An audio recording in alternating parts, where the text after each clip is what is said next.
Jamaah dan Allah wa yakum ajma'in. Innal khusyu'a yusalu lil 'abdi idza farraga qalbahu minad dunya. Khusyuk itu akan didapatkan oleh seseorang apabila dia kosongkan hatinya dari segala hal urusan dunia. Urusan jabatan, urusan harta, urusan keluarga, urusan apapun. Jangan kita sedang sholat ingat tadi anak belum dibangunin, kepikiran terus. Memang kalau kita pikirin selama sholat anak jadi bangun, nggak usah dipikir. Selesai sholat buru-buru pulang, nggak ikut dikir di masjid nggak masalah, demi memastikan bangunnya anak lebih baik.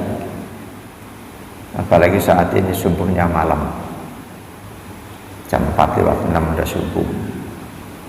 Banyak masjid mushola yang waktunya subuh masih gelap, padahal naik turunnya waktu sholat itu pun latihan dari Allah buat kita, untuk kita mengutamakan waktu sholat, bukan mengikuti jam-jam yang ada. Aku setel, pokoknya selama hidup aku bangun pagi jam 5. Gimana kalau subuh sedang seperti saat ini? Subuh kita akan kesiangan setelah aktivitas kita dengan mengikuti waktu sholat. Walaupun kayaknya belum ada, lebih-lebih bos perusahaan jam kerja ikut waktu sholat, ada nggak? Nggak ada. Walaupun kita sebetulnya bebas, karyawan kita semuanya muslim, kita biasakan jam kerja ikut waktu sholat. Awal masuk 2 jam setelah waktu subuh misal. Tapi belum ada. Jangankan di sini, mungkin di Timur Tengah pun belum ada. Jadi kekhusyuan itu bisa didapatkan oleh seorang hamba bila dia kosongkan hatinya dari urusan dunia. Wastagalla bis salati amma adaha, dia sibukkan hatinya dengan urusan salat, dengan urusan menghayati bacaan salatnya, meresapi falsafah gerakan sholatnya, termasuk mengingat bagaimana sahabat Nabi, bagaimana khusyuknya mereka, bagaimana khusyukan Rasul. Kita baca ayat-ayat itu tentang neraka, tentang siksa, kita hayati bagaimana nanti kedudukan kita di hari kiamat. Apakah sudah pasti kita akan bebas dari siksa itu?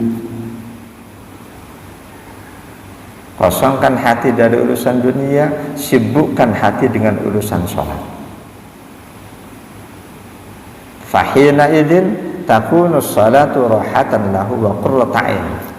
Siapapun yang bisa melakukan hal itu, ketika sholat kosongkan dari segala urusan di luar sholat, maka sholat akan menjadi momen istirahat, momen yang paling membahagiakan buat dia. Kalau sholat kepikiran urusan kantor, nggak ada bedanya perasaan di dalam sholat dengan perasaan di kantor. Di kantor penat ngurusin kerjaan, dalam sholat ingat kerjaan, penat juga ngurusin kerjaan. Sholat nggak akan menjadi momen istirahat. Istirahat tidur itu nggak selalu menjadi istirahat. Ketika pikiran kita nggak lepas dari hal-hal yang membuat kita penat, boleh jadi tidur juga nggak nyaman.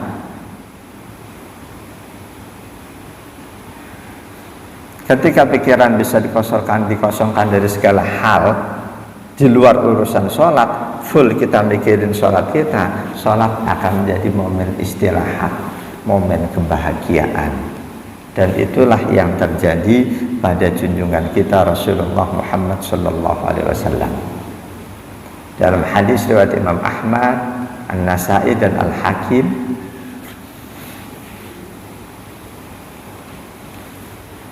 qala Rasulullah SAW, hubbiba ilayya min dunyakum at-tibu wan nisa'u wa ju'ilat qurratu aini fis shalah. Dijadikan cinta, Allah jadikan kecintaanku dalam urusan dunia ini, Rasul demen terhadap wewangian dan wanita, bukan demen-demen nafsu. Rasul demen dengan wangian dan wanita, dan Allah tetapkan kebahagiaanku ada di dalam sholat. Puncak bahagia Rasul bukan ketika berduaan dengan istri, bukan. Ketika beliau sedang mengerjakan sholat, itu puncak kebahagiaan beliau.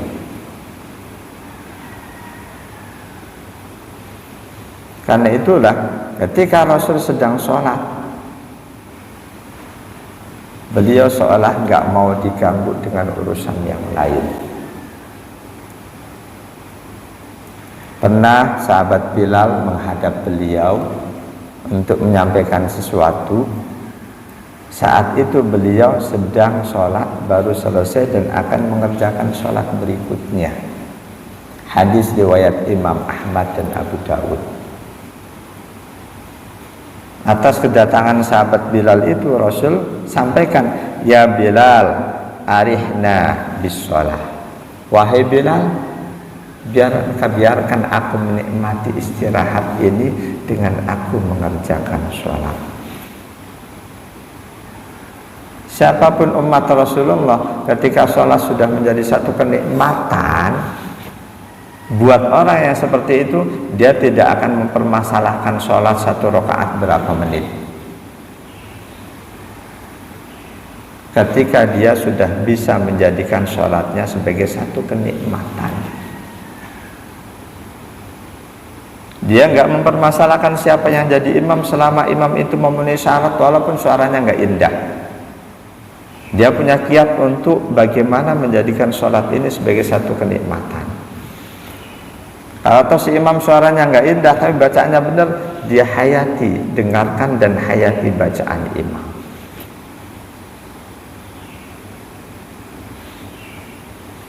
Jemaah dan Allah yakum ajma'in. Kiat berikutnya yang ke-13 untuk bisa mendapatkan khusyuk, ijtanibil makana fihi suarun. Jauhi tempat-tempat yang di situ ada banyak gambar-gambar, banyak berbagai macam motif, warna. Jauhi. Alaika ya akhi an tajtanibas salata fi makanin fihi suwarun. Jauhi salat di tempat-tempat yang di situ banyak gambar-gambar. Nah, itu sedapat mungkin jangan salat pakai baju batik, motif burung, hewan. Sedapat mungkin. Kalau toh kita lupa, kita habis kondangan mampir salat, posisikan di belakang. Kan saf depan paling baik kalau kamu ganggu orang lain. Motif yang kita pakai menjadikan orang terganggu. Dari sisi saf di depan paling baik, tapi dari sisi yang lain keberadaan kita mengganggu orang di belakang kita, itu harus dipertimbangkan.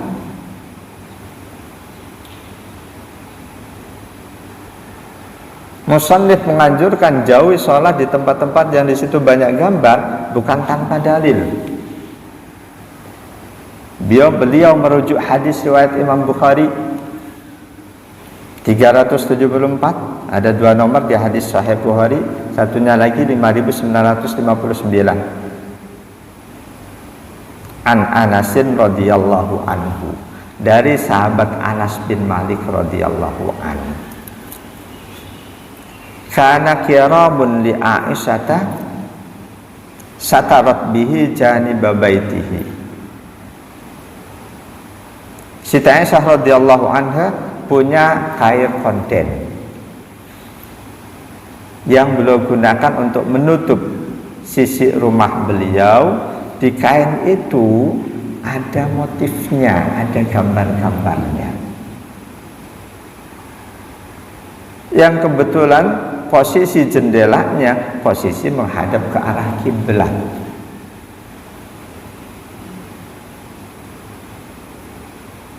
Rasul sholat di situ. Di rumah Rasul nggak ada tempat sholat khusus, karena rumah beliau memang nggak luas. Bukan berarti kita yang lantas membuat tempat sholat khusus di rumah kita itu menyalahi sunnah. Ya enggak menyalahi sunnah. Boleh-boleh saja kita membuat musola di rumah kita. Rumah Rasul enggak ada musola karena memang rumah beliau kecil. Cuma berapa kali berapa. Beliau sholat di ruang tamu. Jendelanya ada kain korden yang di situ ada motifnya. Ketika Rasul mau sholat, sahabat Anas bin Malik tahu karena beliau ajudan Rasul. Sejak umur 10 tahun sudah diikutkan Rasul, tinggal di rumah Rasul.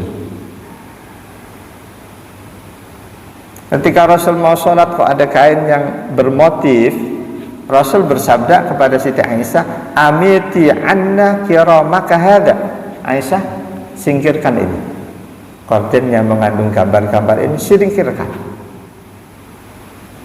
Kata beliau, fa innahu la tazalu tasawiruhu ta'ridu li fi sholati. Gambar yang ada di kain ini selalu mengganggu aku dalam sholatku. Ini hadis Bukhari. Aku mah nggak terganggu dengan gambar macam-macam. Memang kamu lebih hebat dibanding Rasul, lebih khusyuk.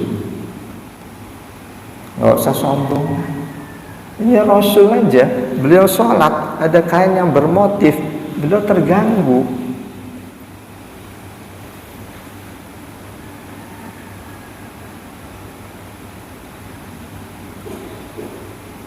Katakanlah selama sholat kita memandang ke bawah. Sebelum sholat kita melihat itu. Selama sholat iblis masuk. Ingat tadi di jendela itu ada gambar apa, gambar apa.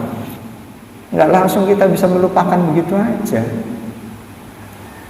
Yakin Rasul pun selama sholat tidak memandang ke jendela, ke kain korden itu. Tapi sebelum sholat sempat melihat itu.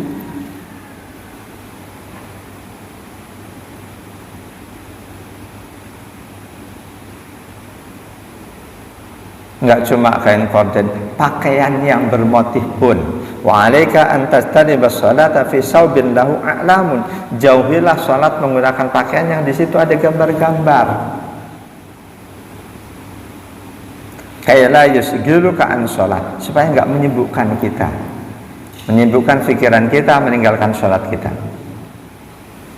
Wa tadabbar ma taqra. Fokuskan pikiran dengan apa yang kita baca.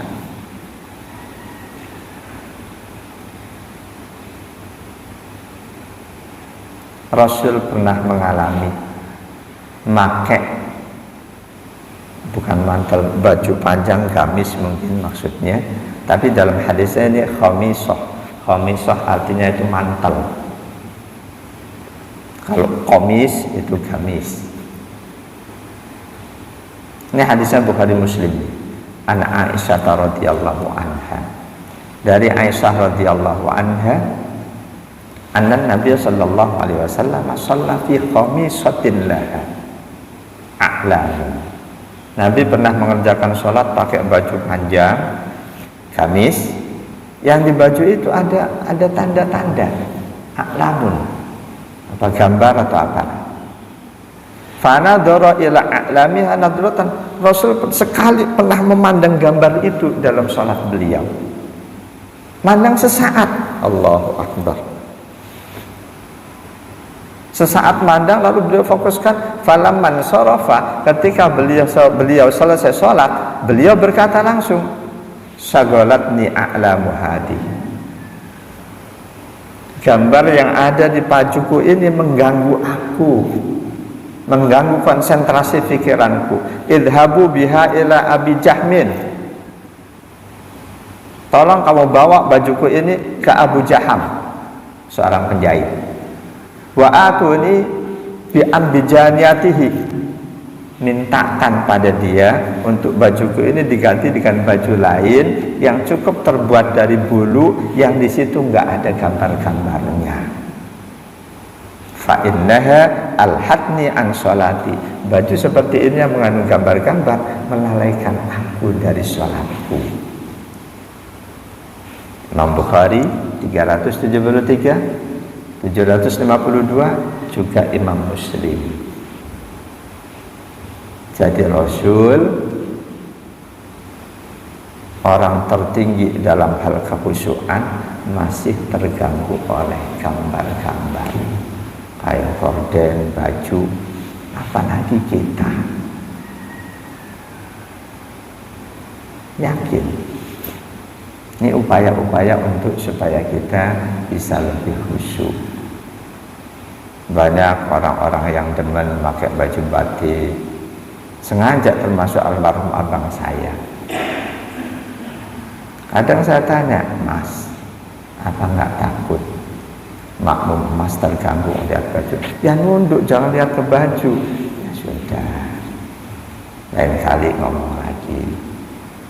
Ini Rasul, nasihat Rasul, hindari pakai baju bermotif, bergambar yang bisa mengganggu diri kita. Aja boleh jadi kita baru dibeliin baju sama istri, langsung kita pakai sholat, kita perhatiin, oh ada anunya.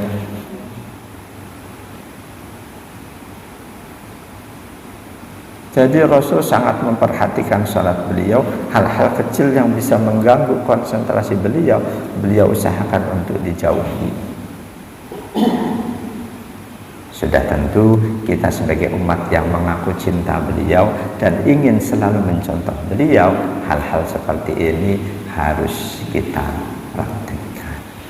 Semoga ada manfaatnya. Mungkin ada 1-2 pertanyaan, silahkan.